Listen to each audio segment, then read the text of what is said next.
नमस्कार मित्रों।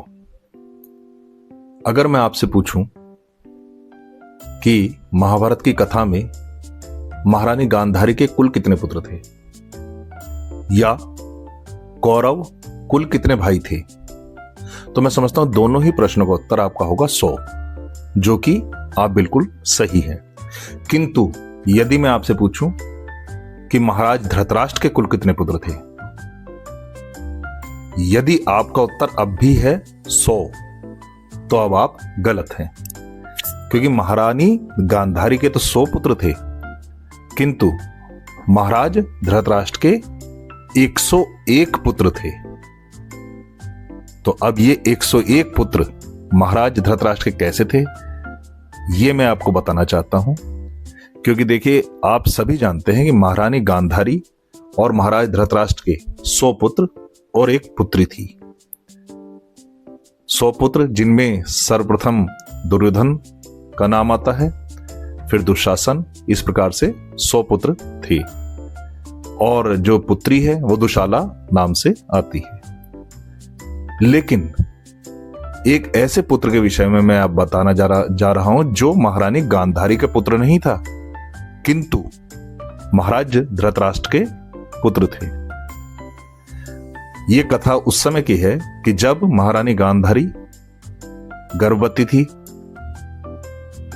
अपने प्रसव कार्य में व्यस्त थी। तो वो समय कहा जाता है, गर्भ धारण का काल जो उनका था वो 2 वर्ष का था, लगभग। उस अवधि में महाराज धृतराष्ट्र का ध्यान रखने के लिए एक दासी की व्यवस्था की गई थी, जो कि वैश्य वर्ग से आती थी। और उस दासी और धृतराष्ट्र के सहवास से एक पुत्र का जन्म हुआ, और उस पुत्र का नाम था युयुत्सु। तो आज मैं आपको महाराज धृतराष्ट्र के 101 पुत्र युयुत्सु के विषय में बताना चाहता हूं। युयुत्सु, जो कि महाराज धृतराष्ट्र का पुत्र था, किंतु दासी का भी पुत्र था, इसलिए वह भी महात्मा विदुर की भांति ही सदैव कौरव सभा में, हस्तिनापुर की सभा में दासी पुत्र ही कहलाए। किंतु महात्मा विदुर की भांति ही युयुत्सु भी धार्मिक प्रवृत्ति के थे, दयालु और दूसरों पर कृपा करने वाले थे। अपने इस गुण के कारण ही वह कभी कभी दुर्योधन की आंखों में खटकते थे, क्योंकि जो भी दुर्योधन की जो कुनीति होती थी, उनका विरोध वो यदा कदा हस्तिनापुर की सभा में करते रहते थे। जैसे जिसका सबसे बड़ा उदाहरण है कि जब पांचाली को केश पकड़कर दुशासन सभा में लाने जा रहे थे, उनको आदेश दिया गया था, तब कहा जाता है कि केवल 2 व्यक्तियों ने ही इसका विरोध किया था, और वो 2 व्यक्ति दोनों ही दुर्योधन के भाई थे, जिनमें से एक तो थे विकर्ण और दूसरे जो भाई थे वो यही थे, युयुत्सु। किंतु दोनों की कुछ भी ना वहां पर चली, और जो हुआ वो सब आपको पता ही है। इसी प्रकार से एक और बड़ा प्रसंग आता है कि जब महाभारत का युद्ध आरंभ होने वाला था, तब कुरुक्षेत्र के उस रणभूमि में कहा जाता है कि युधिष्ठिर दोनों सेनाओं के मध्य में आए, और कौरव सेना की ओर मुंह करके उन्होंने तब भी कहा था कि हम धर्म के पथ पर हैं।